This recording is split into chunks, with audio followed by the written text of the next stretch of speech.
Praise the Lord. Hallelujah. Gospel of St. John, chapter 16, verse 27.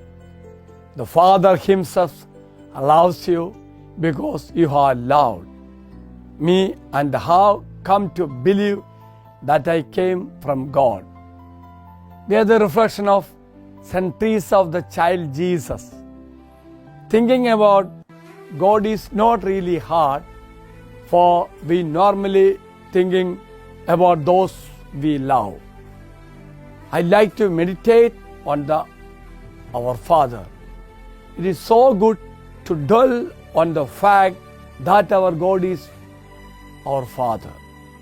Dear friends, this passage is a verse from the Bible that conveys several important messages, including God is love.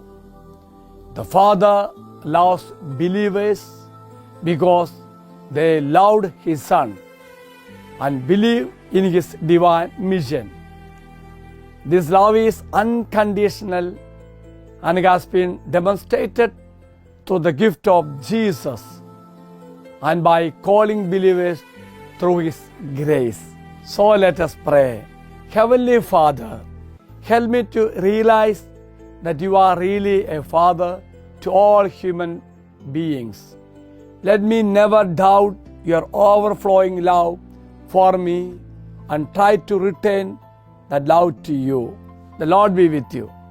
May Almighty God bless you, Father, Son, and the Holy Spirit. Amen. Have a great day to everybody.